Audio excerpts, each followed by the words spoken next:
Assalamualaikum warahmatullahi wabarakatuh. Saya Nike Julandari, NIM 20042251. Pada video kali ini saya akan menjelaskan materi administrasi kepegawaian tentang yang pertama, definisi, fungsi, dan jenis pegawai dalam melaksanakan kegiatan penyelenggaraan negara. Yang kedua, sistem kepegawaian di Indonesia. Dan yang ketiga, jenis ASN.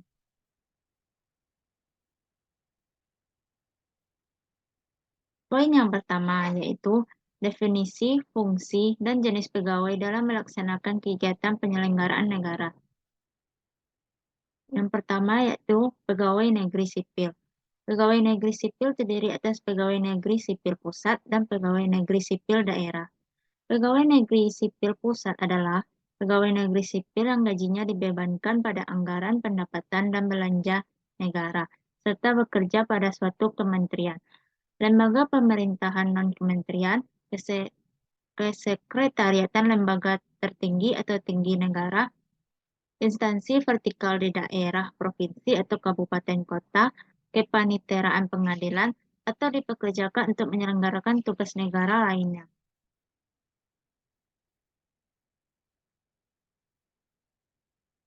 Pegawai negeri sipil daerah adalah pegawai negeri sipil daerah provinsi atau kabupaten kota yang gajinya dibebankan pada anggaran pendapatan dan belanja daerah dan bekerja pada pemerintah daerah atau dipekerjakan di luar instansi induknya.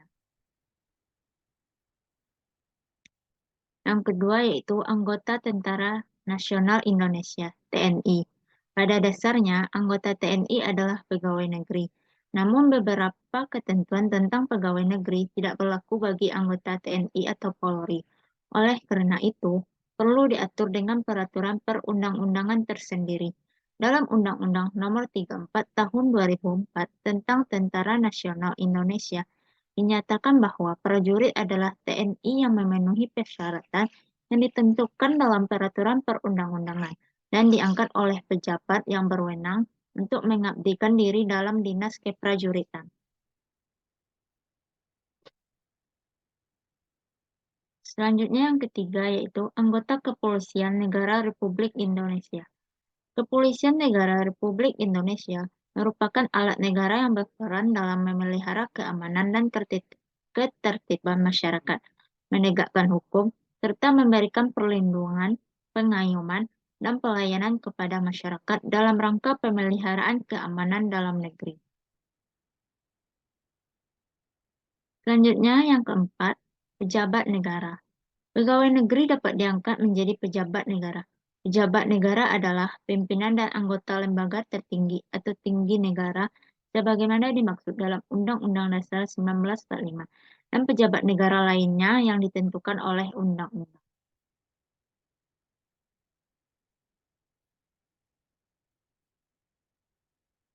Fungsi pegawai negeri.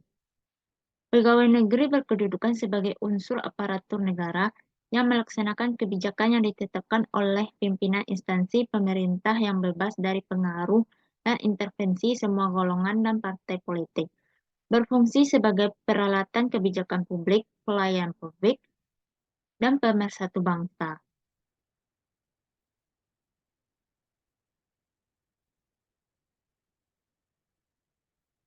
Selanjutnya yaitu sistem kepegawaian di Indonesia. Secara umum, beberapa sistem kepegawaian negara sebagai berikut. Yang pertama, integrated system adalah suatu sistem kepegawaian ketika manajemen kepegawaian mulai dari rekrutmen, penempatan, pengembangan, penilaian, sampai dengan penggajian dan pensiun ditentukan oleh pusat. Yang kedua, separate system adalah suatu sistem kepegawaian ketika manajemen kepegawaian dari rekrutmen sampai penggajian dan pensiun dilakukan oleh masing-masing daerah.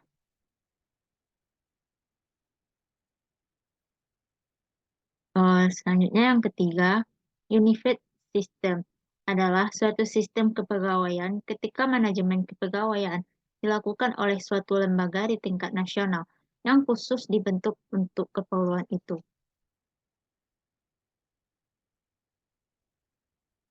Sistem pengangkatan pegawai secara umum dapat dibedakan sebagai berikut. Yang pertama, spoil system. Dalam sistem kepegawaian ini, pengangkatan pegawai didasarkan atas keanggotaan partai.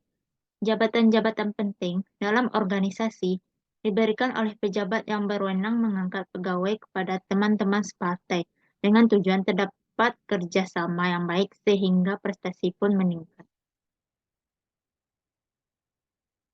Yang kedua, nepotis system. Dalam sistem ini, pengangkatan pegawai didasarkan atas hubungan keluarga, termasuk saudara dan teman dekat. Sistem ini mempunyai kemungkinan diperoleh kerjasama yang baik di antara pegawai, karena mereka saling mengenal. Kelemahannya adalah kemungkinan diperoleh pegawai yang tidak memenuhi syarat.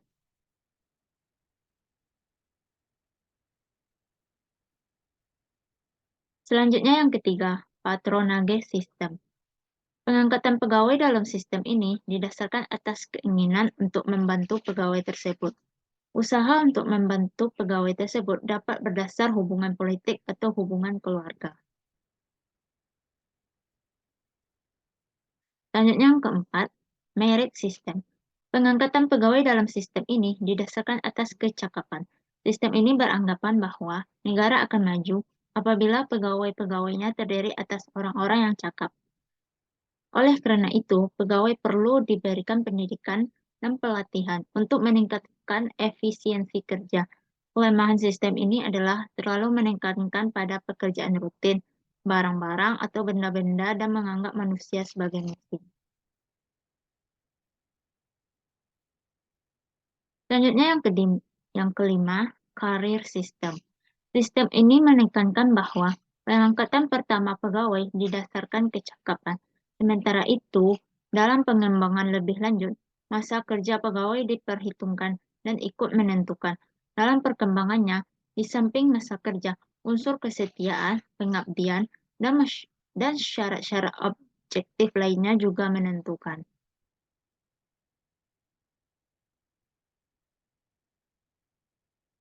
Kebijaksanaan dasar sistem kepegawaian di Indonesia mengacu pada Undang-Undang Nomor 43 Tahun 1999 tentang perubahan atas Undang-Undang Nomor 8 Tahun 1974 tentang pokok-pokok kepegawaian. Undang-undang tersebut menyatakan bahwa dalam mencapai tujuan nasional untuk mewujudkan masyarakat yang madani, yang taat hukum, berperadaban modern, demokratis, adil, dan bermoral tinggi, diperlukan pegawai negeri yang merupakan unsur aparatur negara yang bertugas sebagai abdi masyarakat yang menyelenggarakan pelayanan secara adil dan merata serta menjaga persatuan dan kesatuan bangsa dengan penuh kesetiaan kepada Pancasila dan Undang-Undang Dasar 1945.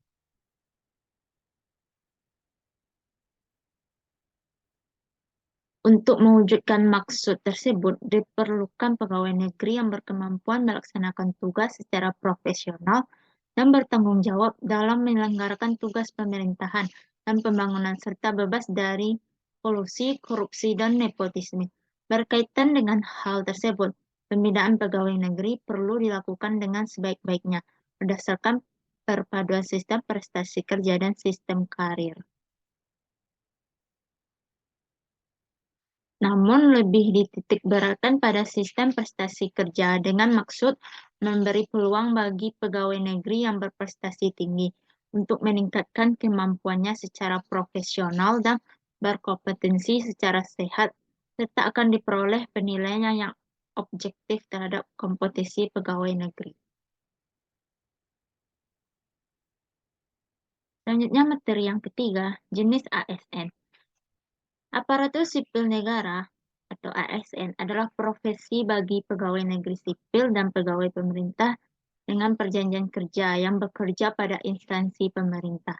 Pegawai ASN adalah pegawai negeri sipil dan pegawai pemerintah dengan perjanjian kerja yang diangkat oleh pejabat pembina kepegawaian dan diserahi tugas dalam suatu jabatan pemerintahan atau diserahi negara lainnya dan digaji berdasarkan peraturan perundang-undangan. Jenis ASN yang pertama yaitu pegawai negeri sipil atau PNS. PNS adalah warga negara Indonesia yang memenuhi syarat tertentu diangkat sebagai pegawai ASN secara tetap oleh pejabat pembina kepegawaian untuk menduduki jabatan pemerintahan. Yang kedua, pegawai pemerintah dengan perjanjian kerja P3K.